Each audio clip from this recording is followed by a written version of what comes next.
May 6, 1882. The 47th United States Congress passes the Chinese Exclusion Act. Congress declared, quote, "The coming of Chinese laborers to the United States be, and the same is hereby suspended, and during such suspension it shall not be lawful for any Chinese laborer to come, or having so come after the expiration of said 90 days to remain within the United States." In short, Chinese laborers were prohibited from immigrating to the United States and no Chinese were allowed citizenship.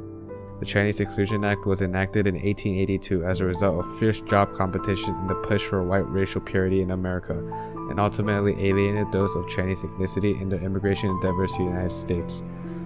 As an immigration restriction policy, the Exclusion Act would appear to not only break barriers but also create new ones. It broke traditional barriers in America, going from an all-inclusive safe haven with opportunities for all to an enclosed country that would not allow all to enter.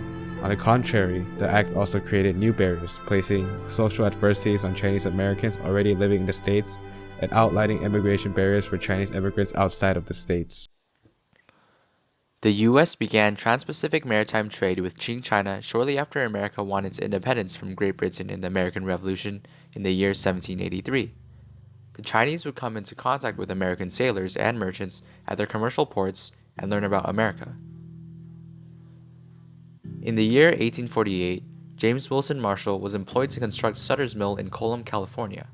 However, one day would set in motion the events that would change American history forever.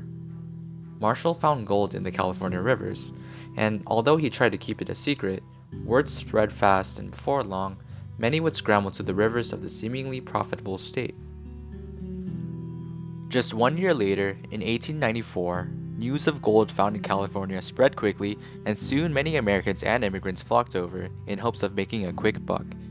Among these immigrants were the Chinese. Americans were taken aback by how many Chinese there were pre-gold rush, considering how their populations in America were virtually non-existent then. John Bigler, former governor of California, expressed his dislike for the new Chinese masses in a newspaper. Quote, "They have no desire, even if permitted by the Constitution and laws, to absolve themselves from allegiance to other powers and, under the laws of the United States, become American citizens. They come to acquire a certain amount of the precious metals and then return to their native country." End quote. As the Transcontinental Railroad was beginning its construction in the 1860s, Chinese laborers would make up a majority of the labor-intensive workforce in place of a lack of white American workers. However, the Chinese would face harsher work conditions than white Americans did, and were even given smaller wages. Because of this, Chinese workers would host labor strikes for better work and pay conditions as a means to combat the discriminatory barrier. A rapid period of industrialization and urbanization between 1880 and 1920 causes a second immigration boom, in which more than 20 million immigrants from Eastern and Southern Europe settle in the United States in hopes of financial opportunity and higher living standards.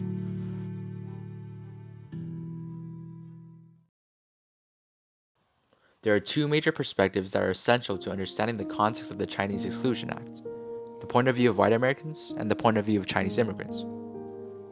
White Americans held similar feelings of nativism from that of the immigration of the Irish and Germans to the United States in the early 19th century, where Irish and German immigrants flocked to America in hopes of better financial and social standards of living.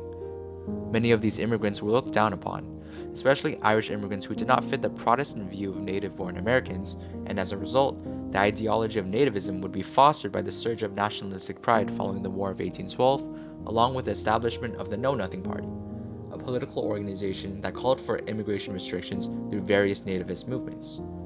In this respect, Americans generally saw the influx of Chinese immigrants during the second wave of immigration from 1880 to 1920 as a major threat to their jobs and lifestyles, and thus would harbor contemptuous feelings against these immigrants in a similar manner.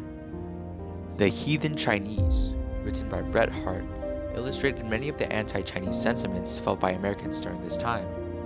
Quote, "Then I looked up at Nye, and he gazed upon me, and he rose with a sigh, and said, Can this be? We are ruined by Chinese cheap labor, and he went for that heathen Chinese. End quote. These anti-Chinese sentiments can be found before the passing of the Chinese Exclusion Act during the construction of the Transcontinental Railroad, where Central Pacific Railroad Director Charles Crocker wanted to utilize Chinese labor to construct railroads east of California. As expected, most Californians didn't really welcome the idea, viewing the construction work as too dangerous and strenuous for the too weak Chinese men. However, this doesn't mean that all white Americans were in favor of the Chinese Exclusion Act. A Republican senator from Massachusetts by the name of George Frisbee Hoare opposed the Chinese Exclusion Act of 1882, describing it as, quote, nothing less than the legalization of racial discrimination, end quote. The Chinese saw better economic opportunity in America, yet they felt oppressed by mob groups and American nativist ideologies, even with most coming to the United States to become a citizen through legal means. Many immigrants that were held in detention centers would go to extreme measures such as committing suicide from emotional pressure. One example is Kwok Shi and Chu Hui Kwong. Chu Hui Kwong was a Chinese immigrant who moved to the US before the law was enacted, so he was legally allowed to travel from America to China and back after proving he owned an official business here. Kwong returned to China to find a wife and was introduced to Kwok Shi.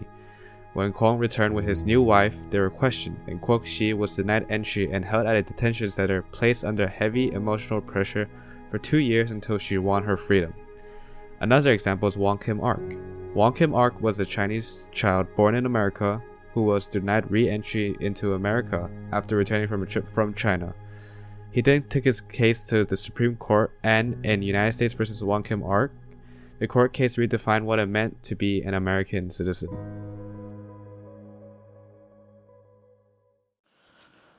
A second Great War, World War II, would break out in the midst of this time frame, pitting the main allied powers of the United States, Great Britain, Soviet Union, and China against the main Axis powers of Germany, Italy, and Japan. Over 70 million were killed from the war, leaving a devastating blow even for the victorious allied powers. And yet, this war would directly improve relations between the United States and their Chinese allies. In retrospect, the Chinese Exclusion Act paved the way for other restrictive policies to follow by acting as a catalyst that broke barriers for US immigration, and one that also created barriers for the Asian community. Prior to World War II, America would adhere to isolationist tendencies under the leadership of Republican presidents from the 1920s to the 1930s, especially after the public shock reaction to the social ramifications of World War I in 1918. The barriers set by the Chinese Exclusion Act would only be cracked during World War II, where US Congress enacted the Magnuson Act in 1943. This policy effectively repealed the Chinese Exclusion Act by allowing Chinese quotas, along with the legal rights of Chinese immigrants in the US to become naturalized citizens, primarily as a means for the war effort. The Magnuson Act would play a pivotal role in transforming the culture of American immigration policy, and despite the fact that it didn't completely break the Chinese immigration barrier, it would set the precedent for future egalitarian policies to come. Following the aftermath of World War II, new immigration policies would be established and ultimately benefit Chinese immigration as they cracked the legal barriers set by the Chinese Exclusion Act of 1882 even further. The Immigration Act of 1952 eliminated the labor bar and placed employment-based preferences for aliens with economic potential, skills, and education. The Immigration Act of 1965 removed de facto discrimination against Southern and Eastern Europeans, Asians, and other non-Northwestern European ethnic groups from American immigration policy. The topic of immigration still remains controversial today. For example, the current presidential administration has a strict immigration policy that has both political parties of the US in a heated debate. Like with the Chinese Exclusion Act, there are lawmakers who debated for and against policies that set restrictive barriers for those immigrating to the United States. The Chinese Exclusion Act significantly prohibited an entire race from entering the United States, a nation of immigrants built upon the concept of freedom for all. Such acts should be taken into consideration today when setting forth immigration policies for this nation.